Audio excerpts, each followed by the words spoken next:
नमस्कार दोस्तों। आज हम एक ऐसे टॉपिक पर बात करने वाले हैं जो हर इंसान की लाइफ को डायरेक्टली अफेक्ट करता है, और वो है मनी, पैसे, फाइनेंशियल लाइफ। लेकिन आज हम इन्वेस्टमेंट टिप्स या स्टॉक मार्केट ट्रिक्स की बात नहीं करेंगे। आज हम बात करेंगे एक और इम्पॉर्टेंट चीज की, और वो है मनी की साइकोलॉजी। क्योंकि सच ये है कि पैसा सिर्फ नंबर्स का गेम नहीं है, ये बिहेवियर का गेम है। दो लोग सेम सैलरी कमा सकते हैं, सेम सिटी में रह सकते हैं, सेम अपॉर्चुनिटीज मिल सकती हैं, लेकिन 20 साल बाद एक फाइनेंशियली फ्री होता है और दूसरा स्ट्रगल कर रहा होता है। ऐसा क्यों होता है? डिफरेंस होता है उनके मनी बिहेवियर में, उनके फाइनेंशियल डिसीजंस में और उनकी सोच में। इस वीडियो में हम स्टेप बाय स्टेप समझेंगे मनी का बिहेवियर क्या होता है, लोग पैसे के बारे में गलत डिसीजंस क्यों लेते हैं, और कैसे कुछ सिंपल प्रिंसिपल्स फॉलो करके कोई भी इंसान फाइनेंशियली स्ट्रांग बन सकता है।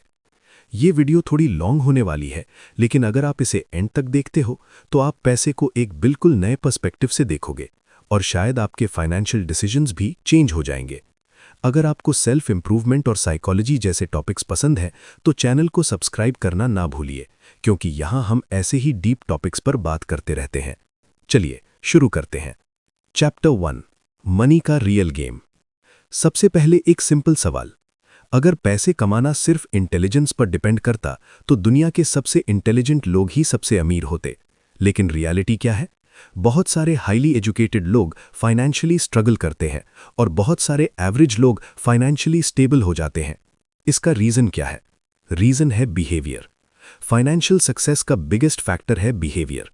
आप पैसे के साथ कैसे बिहेव करते हो, आप डिसीजंस कैसे लेते हो, आप रिस्क को कैसे देखते हो, और आप पेशेंस कितना रख सकते हो। मनी का गेम इमोशनल होता है। कभी ग्रीड आता है, कभी फियर आता है, कभी कंपैरिजन आता है, और अक्सर यही इमोशंस ही गलत डिसीजंस करवा देते हैं। इसलिए मनी का साइकोलॉजी समझना बहुत इंपॉर्टेंट है। चैप्टर 2, लक और रिस्क। लाइफ में सक्सेस का एक पार्ट होता है लक और एक पार्ट होता है रिस्क।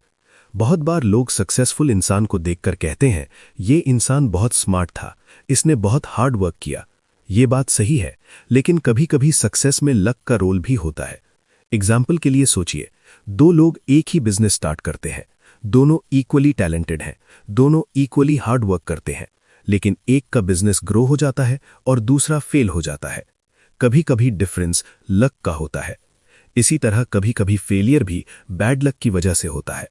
इसलिए जब हम किसी सक्सेसफुल इंसान को देखते हैं तो हमें सिर्फ सक्सेस नहीं देखना चाहिए, हमें प्रोसेस भी देखना चाहिए और ये समझना चाहिए कि लाइफ में अनसर्टेनिटी होती है। चैप्टर 3, रिच और वेल्दी में डिफरेंस। बहुत लोग रिच बनना चाहते हैं, लेकिन कम लोग वेल्दी बनना चाहते हैं, और ये दोनों चीजें डिफरेंट हैं। रिच होने का मतलब है आपके पास एक्सपेंसिव चीजें हैं, luxury car, big house, expensive lifestyle. लेकिन वेल्दी होने का मतलब है आपके पास फाइनेंशियल सिक्योरिटी है। वेल्थ वो पैसा है जो आपने अभी तक स्पेंड नहीं किया। एग्जाम्पल के लिए, अगर कोई इंसान 1 लाख कमाता है और 95,000 स्पेंड करता है तो वो रिच लग सकता है, लेकिन वो वेल्दी नहीं है। लेकिन अगर कोई इंसान 1 लाख कमाता है और 40,000 सेव करता है तो वो स्लोली वेल्थ बिल्ड कर रहा है। वेल्थ साइलेंट होती है, लग्जरी लाउड होती है। चैप्टर 4, लोग पैसा क्यों खर्च करते हैं। बहुत बार लोग पैसा अपनी जरूरत के लिए नहीं खर्च करते, वो पैसा खर्च करते हैं दूसरों को इंप्रेस करने के लिए। एग्जाम्पल के लिए, expensive phone, expensive car, luxury brands, इनमें से बहुत सारी चीजें स्टेटस दिखाने के लिए होती हैं। लेकिन प्रॉब्लम यह है कि स्टेटस का गेम कभी खत्म नहीं होता। आप किसी से बेटर बन जाते हो, फिर कोई और आपसे बेटर आ जाता है।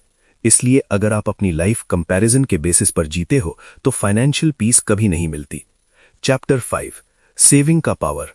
आजकल सेविंग को अंडर एस्टिमेट किया जाता है। लोग सोचते हैं कि वेल्थ बनाने के लिए हाई इनकम चाहिए, लेकिन रियलिटी यह है कि सेविंग रेट ज्यादा इंपॉर्टेंट होता है। अगर आप 30% इनकम सेव करते हो तो आप फाइनेंशियली स्ट्रांग हो सकते हो। सेविंग एक हैबिट है और हैबिट टाइम के साथ पावरफुल बन जाती है। स्मॉल सेविंग्स भी लॉन्ग टर्म में बड़ा डिफरेंस क्रिएट कर सकती हैं। अगर आपको ये फाइनेंशियल साइकोलॉजी इंटरेस्टिंग लग रही है तो वीडियो को लाइक करिए और चैनल को सब्सक्राइब करना मत भूलिए, क्योंकि आगे हम और भी पावरफुल कॉन्सेप्ट्स डिस्कस करने वाले हैं। चलिए अब अगले पार्ट में मिलते हैं। चैप्टर 6, कंपाउंडिंग का मैजिक। कंपाउंडिंग दुनिया का सबसे पावरफुल फाइनेंशियल प्रिंसिपल है। सिंपल लैंग्वेज में समझें, अगर आप पैसा इन्वेस्ट करते हो और उस पर रिटर्न मिलता है और फिर उस रिटर्न पर भी रिटर्न मिलता है तो इस प्रोसेस को कंपाउंडिंग कहते हैं। एग्जाम्पल, अगर आप 10,000 इन्वेस्ट करते हो और वो 10% ग्रो करता है तो अगले साल आपको 11,000 पर रिटर्न मिलेगा, फिर अगले साल 12,100 पर, और फिर ये अमाउंट कंटिन्यूअसली ग्रो करता रहेगा। टाइम के साथ ये ग्रोथ एक्सपोनेंशियल हो जाती है। इसी वजह से पेशेंस इन्वेस्टिंग का सबसे इंपॉर्टेंट फैक्टर है। चैप्टर 7, टाइम का इंपॉर्टेंस। इन्वेस्टिंग में सबसे बड़ा एडवांटेज होता है टाइम। जो लोग जल्दी स्टार्ट करते हैं उन्हें कंपाउंडिंग का ज्यादा बेनिफिट मिलता है। एग्जाम्पल, अगर कोई इंसान 25 इयर्स की एज में इन्वेस्टिंग स्टार्ट करता है और कोई दूसरा 35 इयर्स की एज में स्टार्ट करता है तो पहले इंसान को 10 इयर्स का एक्स्ट्रा टाइम मिलता है, और ये 10 इयर्स कंपाउंडिंग के वजह से ह्यूज डिफरेंस क्रिएट कर सकते हैं। इसलिए एक सिंपल रूल है, इन्वेस्टिंग में परफेक्ट टाइमिंग से ज्यादा इंपॉर्टेंट है time in the market. Chapter 8, financial freedom. बहुत लोग सोचते हैं कि मनी का पर्पस लग्जरी है, लेकिन एक्चुअली मनी का बिगेस्ट बेनिफिट है फ्रीडम। फ्रीडम का मतलब है आप अपनी लाइफ के डिसीजंस खुद ले सकते हो, आपको हर वक्त स्ट्रेस नहीं होता और आप अपनी लाइफ अपनी टर्म्स पर जी सकते हो। यही रियल वेल्थ है। Part 1 and.